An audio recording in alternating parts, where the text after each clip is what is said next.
patriotism, faith, national unity, education, fiscal responsibility, civility, the values that define America.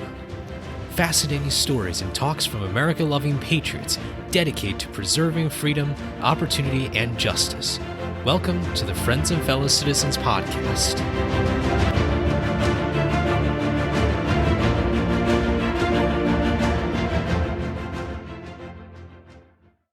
Hello, everybody, and welcome to another episode of Friends and Fellow Citizens. I'm your host, Sherman Taloski. As always, thank you so much for joining us today. If you haven't already, make sure you hit that subscribe button so that you don't miss new episodes every Monday. Now, we will have a special guest today, and I am very, very excited to have on someone who I actually kind of know already, but I wanted him to be on my show as well. We have a new guest today, and I will introduce him right now. Dan Freeborn is the host and founder of the Freeborn Liberty podcast. He earned his bachelor's degree in graphic communications in 2012 and has been working professionally in higher education, enrollment management, and marketing for 8 years. Certainly a man who has quite a bit of experience, and I think he's going to be perfect for the topic we are going to today regarding higher education. Dan, welcome to Friends and Fellow Citizens. Thanks for having me, Sherman. Well, I just want to first say thank you so much for having me on your podcast, Freeborn Liberty, and I'll make sure to be reminding our audience to tune into your show too. And this is really one of the reasons why I wanted you to be on this show as well. This topic about free speech at college campuses, man, I mean, if this is not one of the most important topics in education, I don't know what is. I mean, you look at the state of how free speech is restricted all across the country. It doesn't just happen in one school. It feels like it's an epidemic long in the making. But before we get into kind of the crux of our topic today, could you share a little bit about your reasons for going to higher education and the career that you've taken so far? Yeah, sure. I mean, I think like most people, I work in enrollment management and marketing in higher ed. I've been in a similar position for about 8 years now. And a lot of people that are in positions like mine they don't grow up dreaming to be in a job like I'm in. Like it just kind of happens. It falls into your lap. During my undergrad, I was involved in a lot of campus activities. I really enjoyed my undergrad. I was a resident advisor in the dorms for a couple of years. I worked on our orientation staff, working with new incoming students for 2 years. I was also involved in our campus visit tour program. So, bringing new people to campus that were checking out the college and things like that. So I had a lot of exposure to higher ed, I guess as close to what a professional experience would be like during an undergrad. And I really enjoyed it. I liked working with the students. I liked working with the parents. And each of those positions, I was able to work with students at different stages throughout their college career. And I realized once I was getting ready to graduate, probably a combination of I don't have a plan because I earned an art degree and I really enjoyed what I did in my undergrad during my student work and employment. And it just kind of happened that I was able to get into the admissions world right out of the gate. It was about a year after I graduated, and I was drawn to admissions work because all the other work I had done in my undergrad had touched on every part of the student life cycle except for before when a student makes a decision they want to attend a college or to even visit a college. Everything else, they had already made that decision, like, hey, this institution's on my list. I had never really interacted with them prior to them making that decision. So it was interesting to me and intriguing to me to be a part of that influence to help them understand like what the university could offer them. And that's why I initially got into admissions work, and I worked in admissions for 5 years as a recruiter. I was across territories all across the upper Midwest, Minnesota, Wisconsin, Michigan. And then after about 5 years, I transitioned to a enrollment management and marketing position for our online degrees at the same institution. So it's a different population, which is really cool. It's adult learners at this point rather than the traditional freshmen coming into a campus-based program. So these are folks that maybe had some college background, but are looking to complete a degree, getting into some graduate work. There's lots of different scenarios, but they're busy. Online college is a lot different than the traditional student experience. So it's been a good learning experience, and it's been really fun to be a part of that too. Fantastic. I really just want to emphasize how important it is to have individuals like yourself, being engaged in some very, very critical stages for young students. I remember when I was applying for college, I had two great college counselors who helped me out, who understood the admissions process, who understood some of the inner workings, and really the importance of knowing where you fit in. Maybe not just the name brand necessarily, but also because of the program and the kind of environment that you want to live in. Did you ever have any kind of experiences back in high school when you were applying for college that you felt were important in kind of motivating yourself to help maybe get informed in terms of the admissions process and get entering into a new stage in their young lives? I would say in high school, no, because I was a guy that like rented books from the library about college vocabulary, like what the heck is a bachelor's degree compared to an associate degree. I had no idea about that stuff. I just did not know anything about college when I was getting into it. And it was just kind of the obvious next step, I guess, which I think is, I'll get into that later, part of the problem now that that's just a default that people go into. But I was kind of shuffled into that. And by no fault of anybody's, it was just kind of the way it worked out. But I think because of that, it really helped when I was actually, well, even during my undergrad student employment, but especially in the professional career, trying when I would find people in high school that were kind of in the same boat as me of being like either first gen or like totally overwhelmed of like, I don't even know what a college credit means. You know, they're talking about these things in a presentation and taking a step back and thinking like, oh, I remember being in this position too, where I literally had a dictionary of college words of what the heck they all meant. So that was cool for me to be able to think back on because I knew how overwhelming it was. And I think just having that lived experience was really helpful for me in a position like that to be able to really take a step back and take it bit by bit for these folks to help them understand what everything meant, what they were getting themselves into, and really ultimately deciding if college or higher ed was the right fit for them, and if not, what other options were there for them. So it was really, really good to be able to have those conversations.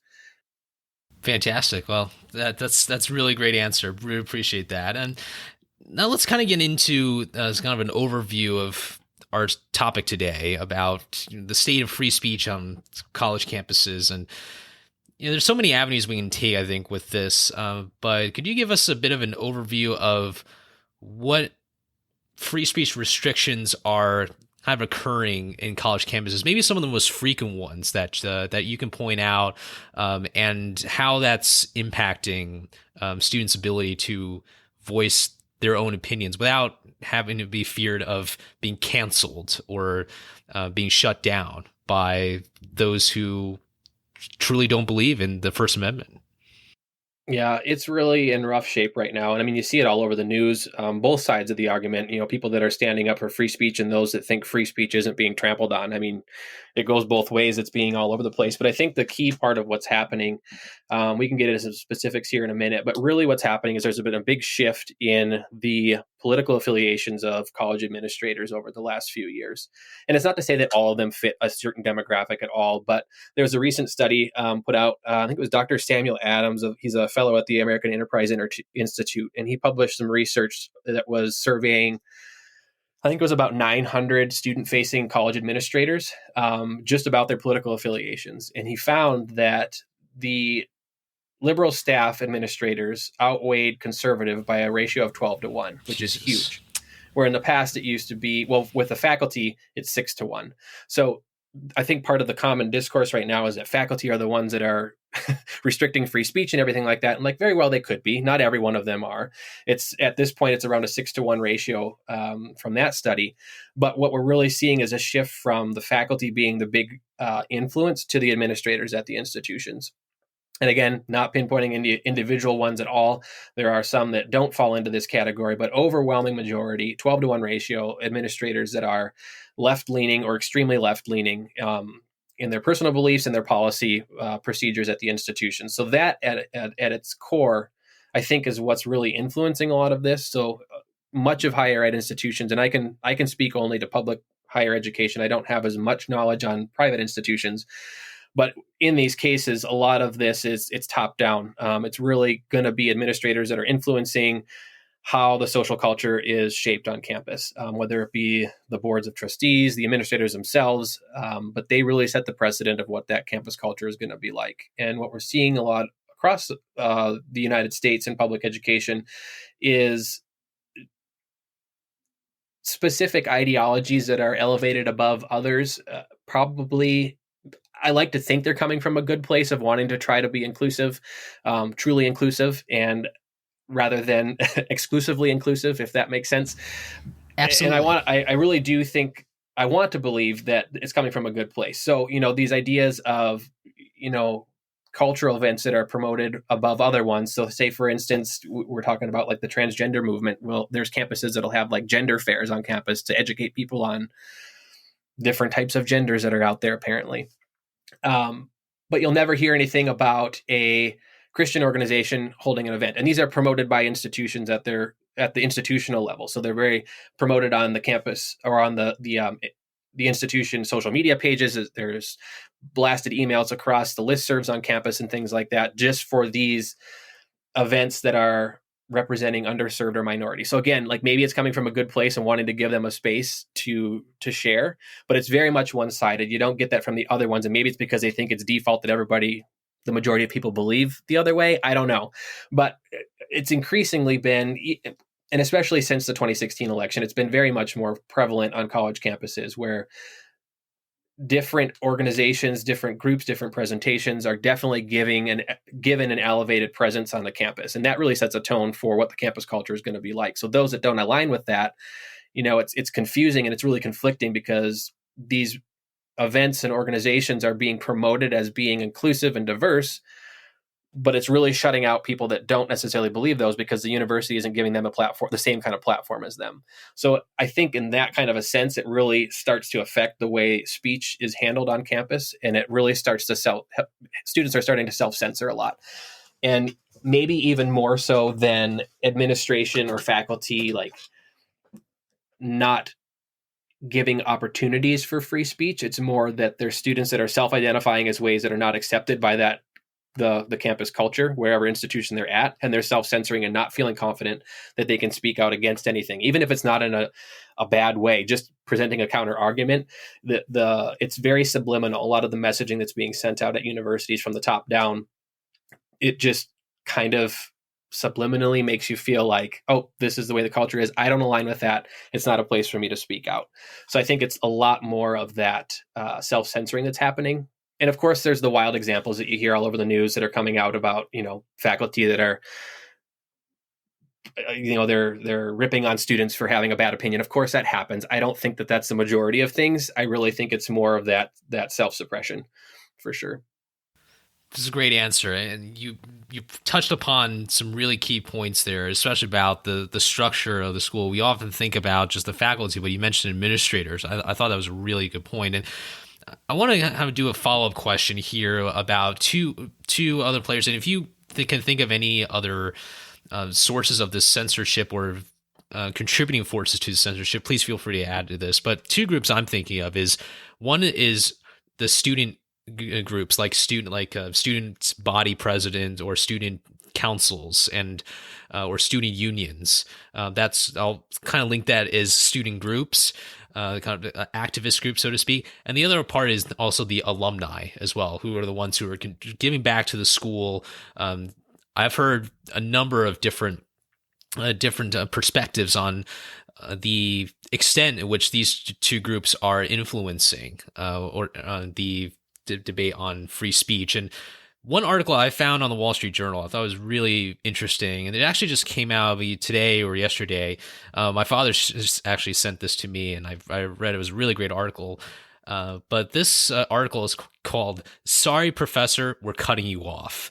This is an opinion in the again Wall Street Journal by John Ellis, and basically discusses how it seems like funding higher education is now basically helping the political activists who have very much, in my view, hijacked this institution, as the article also says too. It seems like what we hear from college campuses is not about having a constructive dialogue. It's just about one side, but putting together people and all kinds of other talking points against another side, just basically suppressing it. So what would you say about the two contributing forces I just mentioned, and maybe some other players involved that you think are maybe exacerbating this censorship crisis we're seeing on our campuses?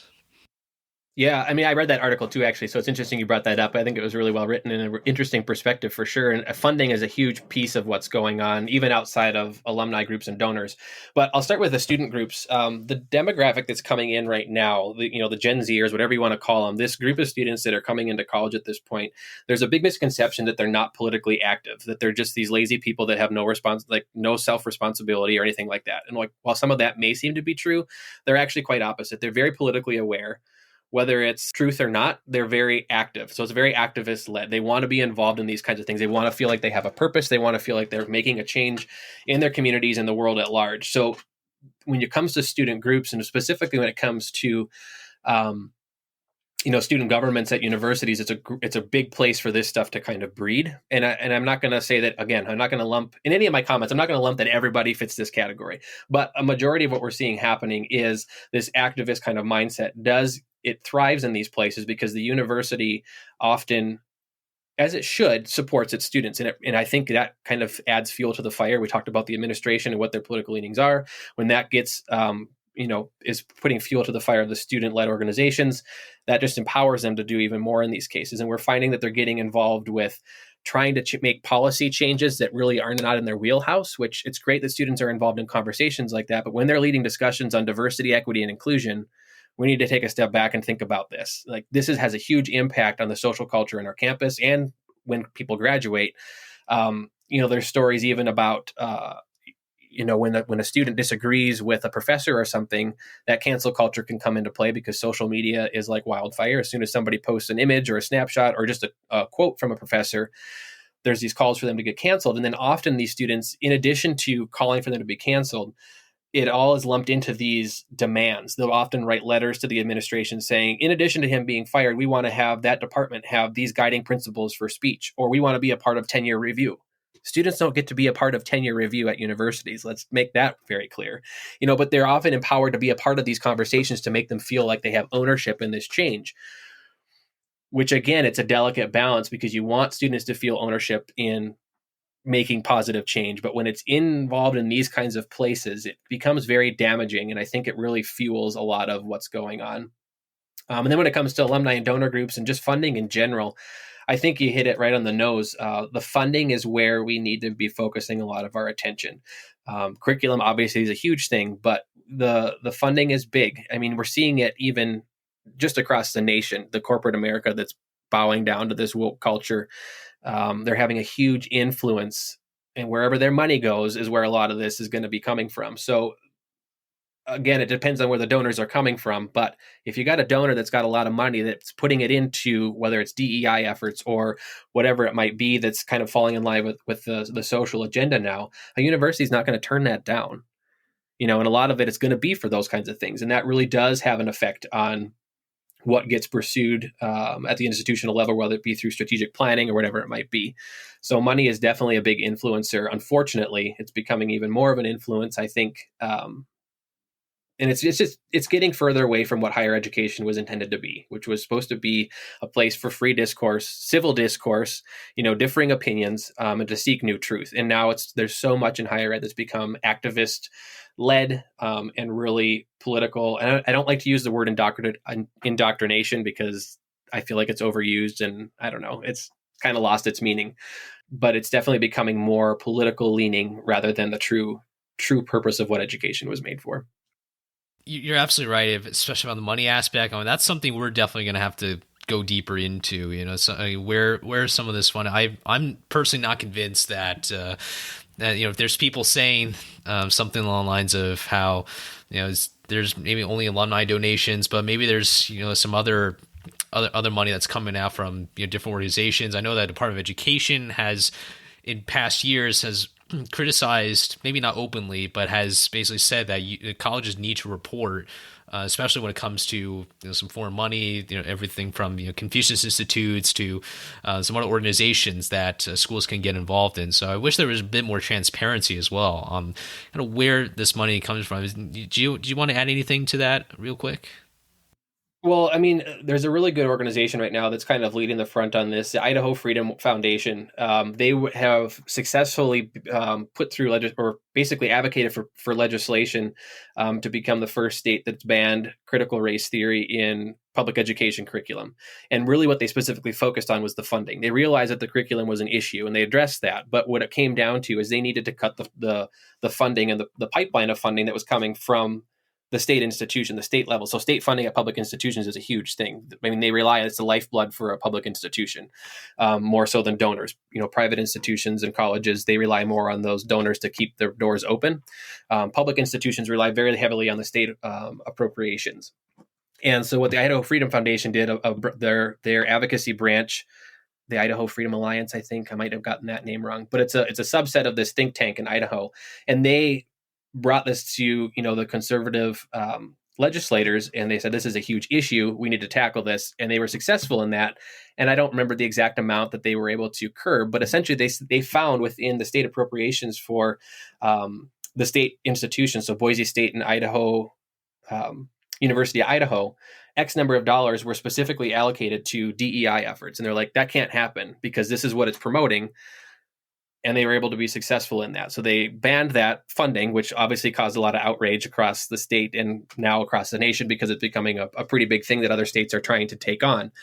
But if you attack the funding on where this stuff comes from, that's a big piece of how we can curb what's happening. And it's not about canceling I'll say critical race theory. I mean, that's the big ideology that's being pushed through universities right now. And it's not about canceling that or banning that.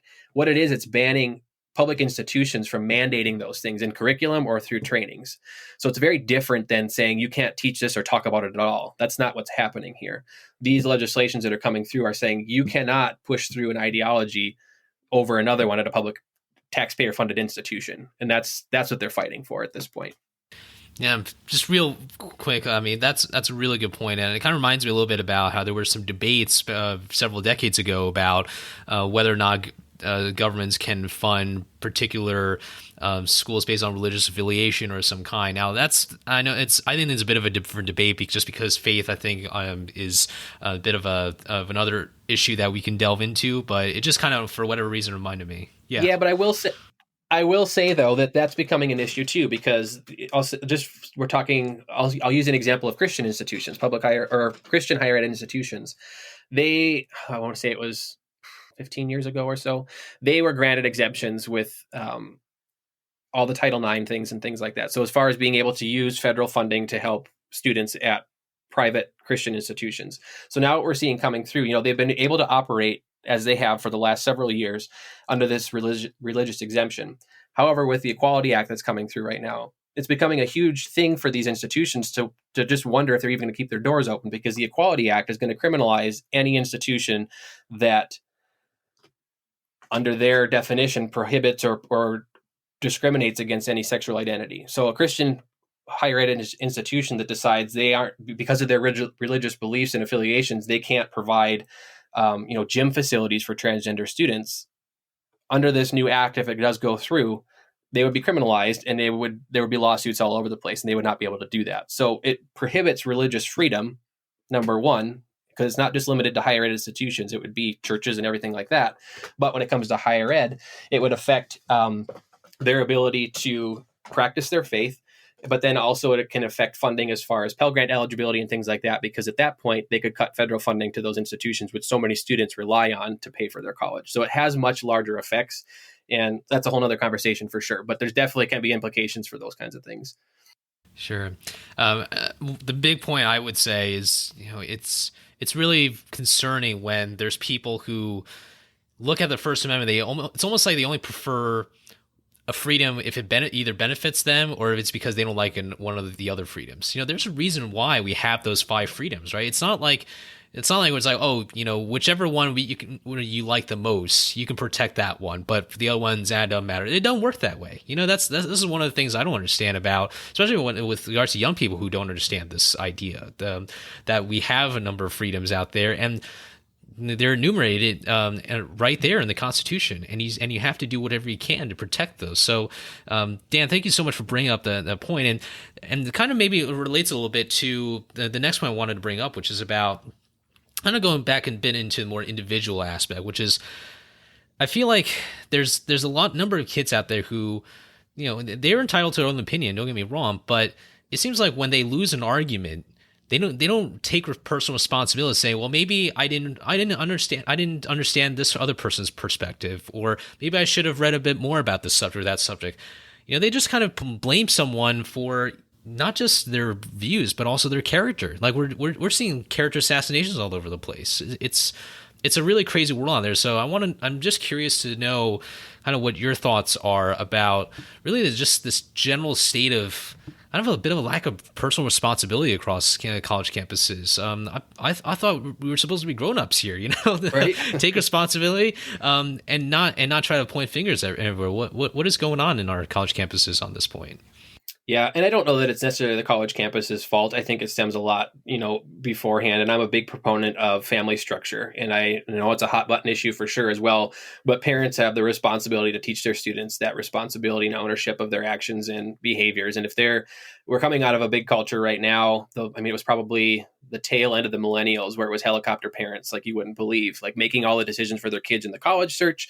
And so much of what I do is protected by FERPA, the I'm going to get the acronym wrong now. I use it all the time. Basically, it protects students' rights from anybody else getting their information. So in that case, like if a parent calls to check up on a student's record, I'm not able to give that unless they've had a proxy signed. So all this time, there's these parents that are signing these documents to get access to their student's things so they can take care of it because they know their student isn't responsible enough to do it. I'm like, well, that's an issue. Like, let's talk about how we can have your students become responsible and check up on their application themselves. But I think that's a big part of it, is that they're just not being held accountable early on in their life or being taught those lessons. And then it just comes into college. And so much of what college is right now, yes, it's designed for students to kind of find themselves and learn, but there's so much handholding that happens in college as well, because there's a lot of scary things that they're getting involved in. That's what's talked about, which, okay, yeah, some things that you're going to be exposed to in college can be scary. It's a whole new environment if you're moving away from home and stuff. But I think the more coddling that we do at that stage, the more detriment that we see coming out of that. I mean, it's a direct relation to what we're seeing coming out of colleges, where there's young professionals that are demanding jobs because they have a degree, but have never actually done the work to try to see, what do I need to do to get a job? It's not just going to be handed to me, so it leads into society as well. But really, I think in college learning as well, within the classroom specifically, I think we're failing to encourage a healthy dialogue. And I know that's probably a cliche answer, but I think it's really true. I can think back to two of my classes in undergrad that I can specifically say and they're probably my favorite professors because they were really active in trying to help students feel confident voicing their opinion without being shamed. And they didn't set it up as a safe space, and like being all this, like these, however they're positioning it now, where you're going to be protected. It's more like it's a safe space for you to say what you want and you're not going to be criticized. Like when you walk out of this door, you're still going to have your character intact. And that was the cool thing. But that was two of my classes out of the 120 credits that I took that was very specific in saying that. So I think we're failing students in that respect, that we're not giving them a safe place to say what they're thinking without repercussions outside of the classroom. Because so much now, if a student says an opposing view to what the professor is saying, even if the professor is open to hearing it, all this other stuff happens with social media, cancel culture, and students being this activist generation. It just sets them up for destruction, essentially. And what you were saying about social media just a few seconds ago, that's exactly one of the things that I'm personally focused on too, is this whole idea that you could say something, you feel like you have the freedom to say whatever you want, right? That's how social media is marketed. But then when you see people from all different perspectives, ranging from the conservatives on college campuses to Jay-Z, calling out cancel culture, this is really, it's really scary. I mean, it's scary when I see that there's people who are afraid, because fear is really one of the most destructive feelings that you can ever have, in my view. And what do you think is also fueling the social media? There's people pointing fingers everywhere. There's social media companies. There's those who are on college campuses. So where do you see this problem really being exacerbated across different levels?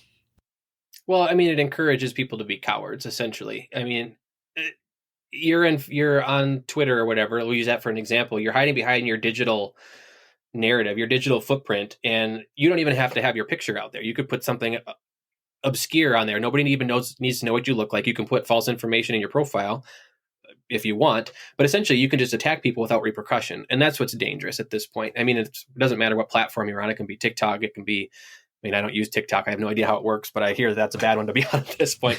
Twitter, Facebook. I mean, it really, it encourages cowardice because you don't have to own up to anything that you say because there are no repercussions except for if you say something that's against the social narrative that's going on.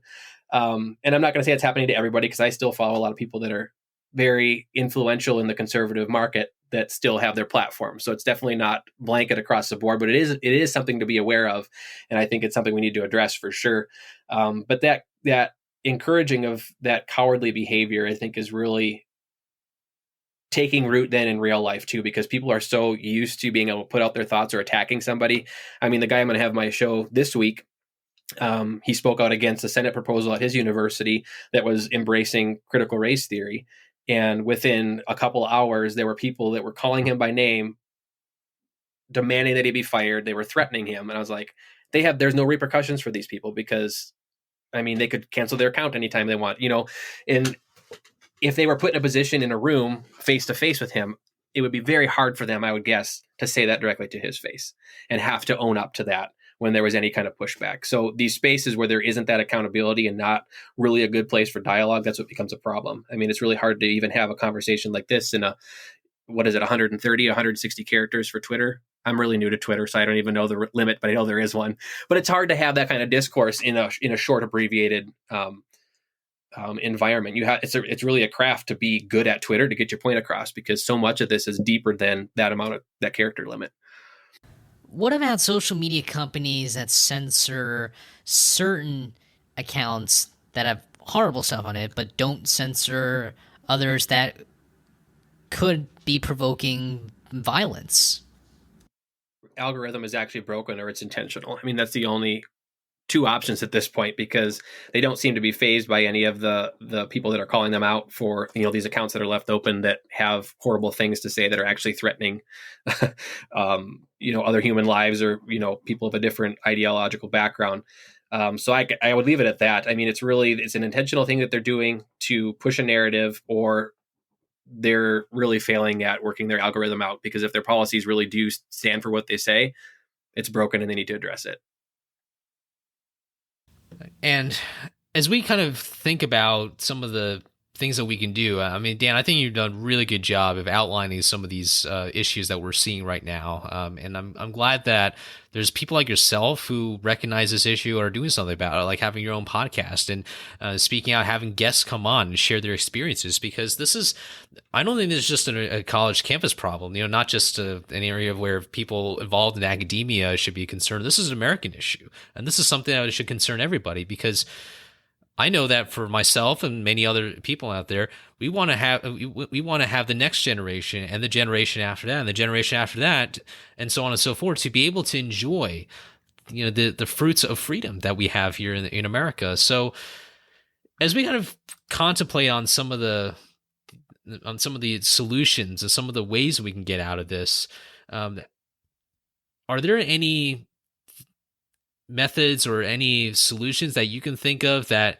can help get us started in terms of encouraging people to, first of all, increase awareness of what's happening in college campuses, but more importantly, maybe to be able to help create free discourse, again, to bring back at least some of that back to college campuses. Any thoughts about kind of how we can get there?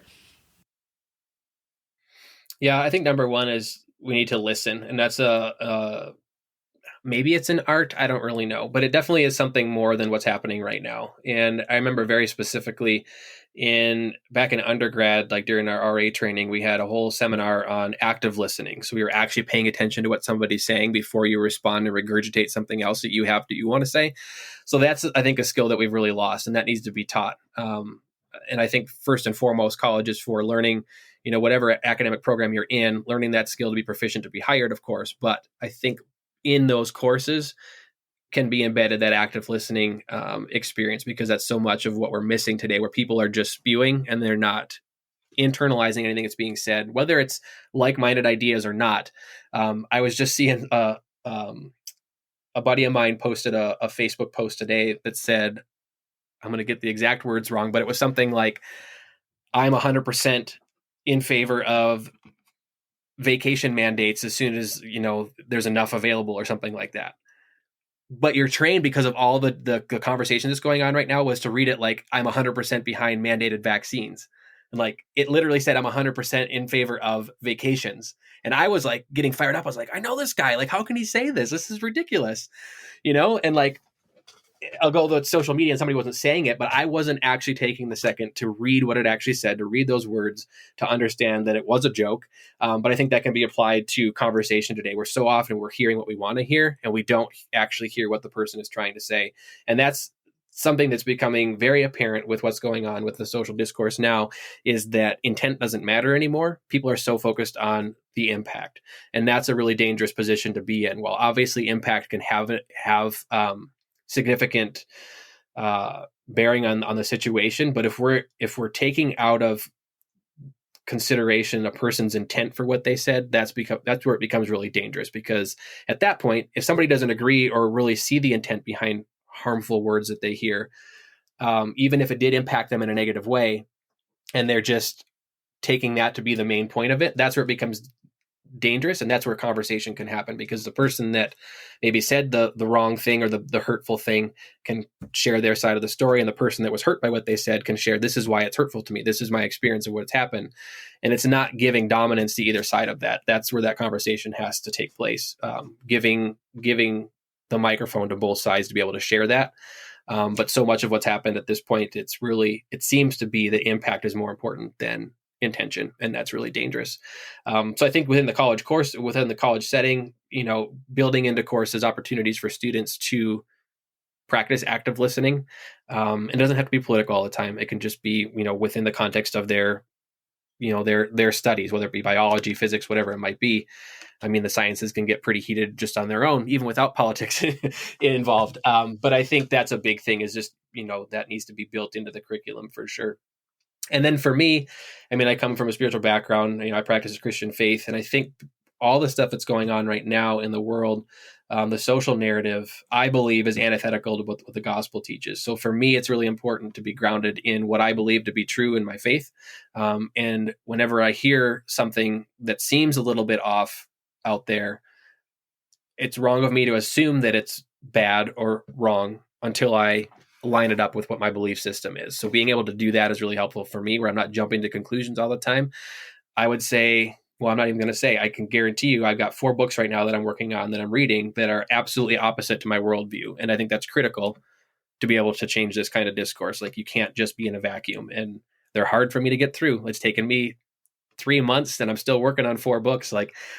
But I know I have to understand truly where the other side is coming from. And it's not necessarily right or left side. It's just a different worldview that's opposite of mine. And I want to understand where it's coming from. It strengthens my beliefs and my faith, but it also helps me become, I would hope, more understanding of where they're coming from, so those conversations can happen and we can have a civil conversation. Yeah, it's like working a muscle or something, right? Like, being into that practice of getting to hear different perspectives, and just maybe sometimes looking back a bit on your own perspectives, knowing that that not everybody's right, and maybe sometimes we just need a bit of reexamination. One thing, you brought up the spiritual side. I just want to make a real quick point here, because one thing I've seen that is really lacking on this discourse problem that we're seeing on college campuses, but maybe just in general, is the fact that, especially when it comes to social media, it feels like it's a scary world, also because it feels like there's no redemption in the world of social media, in the sense that part of being a human being is knowing that we're not all perfect. We will fall. We will make mistakes. We will also have the capacity to be able to correct ourselves and to be able to do that. But it feels like on social media, in places where you don't have free discourse, it seems like that isn't possible. That if someone makes an error or something, that they're done for life. It's like you can't rejuvenate yourself. You can't bring yourself back in the conversation, and that's really scary. And I'm really glad that you brought up the spiritual side of things and about faith. And that's one of the reasons why, of course, faith is one of the six pillars of Washington's principles. I really felt that this is a real central part to our conversation and to the larger problem that we're dealing with. One thing I want to also ask about, which is really kind of the role of government. Maybe this is just me coming from someone who has interned in government, so I'm always curious to know what I'm supposed to do if I were in a situation of power. But and to what extent you think government should be intervening, and if government should intervene or take some course of action, what course or courses of action do you think they should take? Well, I think it really comes down. I mean, I think there's a lot of work to be done at the federal level, but state levels have a lot more power at this point in changing any kind of the landscape that's happening on college campuses. And again, like I'll go back to what I said before, like, the narrative that's getting, to me, being pushed through our country at this point, it's not about banning that from being spoken. It's about banning that as a mandate for our public education. So governments have a very important role in that, and they definitely have a place in it, because the First Amendment is very clear that government should not be prescribing any religion upon the citizens. And I would argue that this narrative, whether it's critical social justice, however you want to call it, it operates like a religion. It's very much that way, where racism or sexism, whatever, that's the original sin, compared to, Christian faith would be original sin as the fall of Adam and Eve when they, disobeyed God for the first time in the garden. So it operates very much the same way. If you don't believe, you're wrong. And they're trying to gain followers, as Christians, we're told to make disciples. So it operates in a very similar way, although I'll say it's very devious and not like in that way. But I think government definitely has a role in that, because their role and their job is to prevent any one ideology or religion from being imposed on society. And their job is also to allow us to exercise our faith and our freedom that way, for all, not just one. Yeah. Excellent. Now, Dan, you've touched upon so many really important points throughout this conversation. Being able to really go through the whole kind of system, and to be able to bring up these particular issues that I think are worth reexamination. Absolutely, in terms of not just on a government level, but on an individual level as well. One last question I would ask you, which is, and this is an interesting one, because you work in academia, but I also believe that there's a number of people out there who may lead lives of better value or maybe better meaning if they didn't go to college and then they took on some kind of other work, like vocational training or an apprenticeship of some kind. What's your stance on, making different kinds of education opportunities available so that we don't have to bank too much on academia and more focus on the general point of education, which is learning. Learning doesn't have to be in the classroom. It can happen in so many different areas. Any thoughts about that?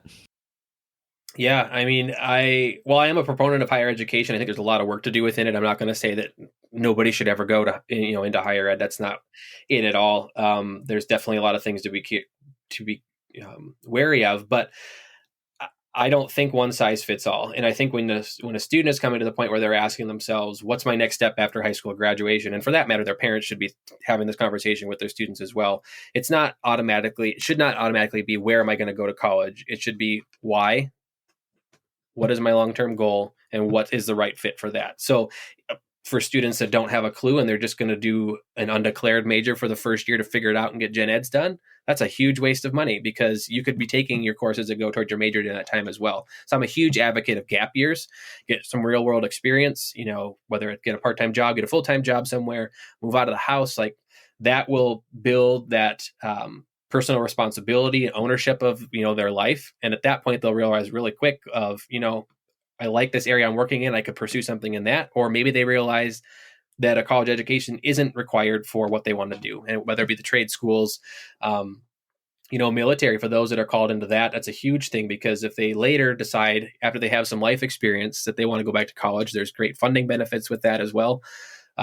So I think students really need to take ownership of what their next step is after college. And I really think we do as students a disservice when we don't give them those options or talk about them at an equal level. Really, when it's just the natural next step isn't necessarily always the right one. And I think that's where we get into a lot of difficulties, where students are finding themselves in a lot of hard places where they've racked up a lot of college debt and really don't have anything to show for it, where maybe a year or two off could have changed that a little bit. Maybe not, but I think in most cases it could make a big influence for sure. Absolutely. So great to hear that. I'm at a point where it's like anything to stop those who are taking, completely useless majors that they don't know what to do with and wasting $250,000 or whatever amount it is to go to college. I mean, God, that it pains me to even just think about that. But anyway, well, yeah, like if somebody came to me, especially in my job, if they came to me and like I was an art major myself, and like you really have to be motivated to get a job in art, unless you're going to be a freelancer and be fine with that. Like you have to be able to sell yourself as far as your portfolio goes and put yourself out there. And so many times, there's students who would come in and say, "Oh, I love drawing. I'm going to be an art major." Like, so you have that conversation, like, what do you want to do? But some of them will be really passionate. They're like, I'm going to do this with my art degree. I've already looked into it. Like, yeah, let's do it.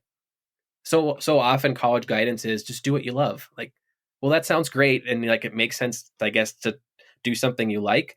Doesn't necessarily going to pay off. And it's not necessarily going to lead you to anything either. So you really have to do that work ahead of time. And I don't know, it gets into a whole other conversation of like, is a 17 and 18-year-old ready to make those decisions? Some maybe, some maybe not. So I am a big advocate of multiple possibilities for next steps after high school, for sure.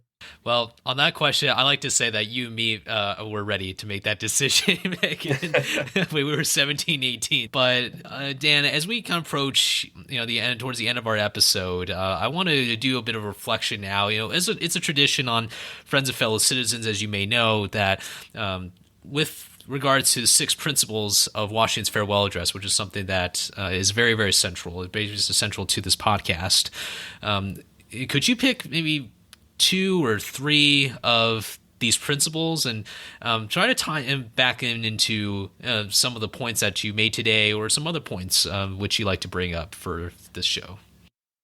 Yeah, I mean, I would say number 1 stuck out to me was civility. That's a big thing that we talked about today, and how do we make that happen in college education? And it really comes down to active listening, and that's the art that we've lost for sure. And if we can't have civil discourse, what discourse is there? And it's it's really showing itself for what the results of that is right now. We're in the middle of it.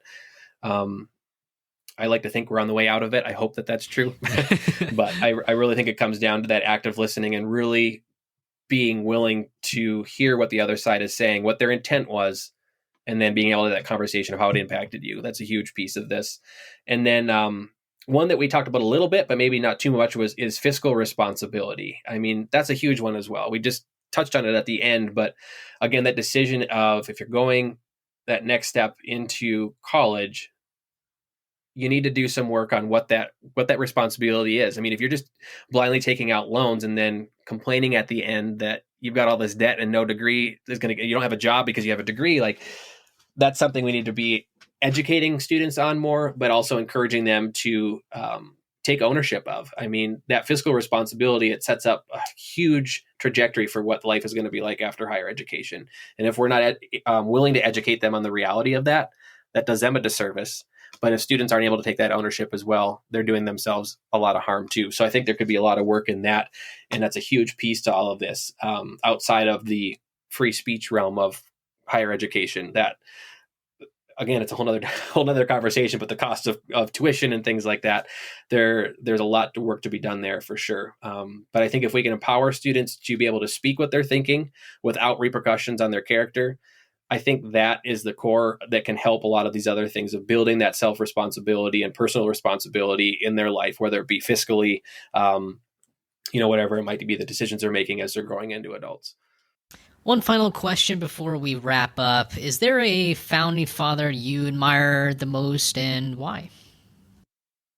Yeah, I mean, and I'm going to be 100% honest. I'm not super well versed in history, but I know from listening to your show, I've learned a lot, but I really do, I'll say admire George Washington. Not only was he the first president, like he set a lot of the standards for what we are held to today, and it's disheartening to see that we're losing sight of that. So many years ago, I mean, all the founding fathers, they had the foresight to know that this stuff was going to happen if we misused our government. Government lose its sight of what it was there for. They had so much foresight in this, and I think that it's a great thing because we are really fortunate to have had folks like George Washington put in place the principles for our country, and having that idea of what was going to keep us strong and what was going to hold us together. And they warned us what would happen if we didn't. So I think in that kind of case, it's a big thing for me to know that there's people out there. And I think there still are people out there like that emulate a lot of what Washington was. And I think those are the people that are going to shine moving forward, that can reflect those kinds of principles for sure. Excellent. I as a George Washington fan, proudly endorse your answer. How can people learn more about what you do? I'll put in some links below, but what are a couple of ways that people can follow you and see what you're up to? Yeah, I mean, so the main place would be the website. It's freebornliberty.com. That'll give you links to everything social media and podcasts. I'm on Twitter at free_liberty_pod, and then Facebook, Freeborn and Liberty. But yeah, we've got episodes coming out every Tuesday at 6 a.m. Eastern time. And essentially the goal of that show is to talk about higher education and the effect that the critical social justice movement is having in higher education. So we've got folks from within higher ed that have been through cancel culture, or thought leaders that are in this space that can really talk through and dissect critical social justice, critical race theory, and all those kinds of things, and how it's affecting higher education. So I think they're really enlightening conversations. It's bringing a lot of light to what's going on, and I just hope that it can be a part in helping us restore America and what it needs to be, what it was designed to be. But Dan, I want to thank you again so much for coming on this show. You bring so much value, not just what you have said in this episode with your podcast, but also what you do as part of the admissions world, college admissions world, because especially about the answers that you've provided, about having choice, I think maybe on the central point of just being honest, being honest about what's out there, and being honest about the choices that we have, that we don't need to be pressured to go to one route or another, but we do need to have civil discourse and to be able to have an environment where we can have these important conversations. So I just want to really, really thank you again so much for coming on this show, and I think it's a really good continuation of our episode of Freeborn Liberty, and I really appreciate your time today. Thank you so much. Yeah, thanks for having me, Sherman. I appreciate it. Fantastic. Well, I'll make sure to link those links in the below. And I want to thank the audience so much for listening to this episode. I hope you enjoyed it as much as I did. If you haven't already, make sure you subscribe and share this podcast with your friends and family. I really appreciate all of your support. Have a great day and rest of your week, and I will see you at the next episode.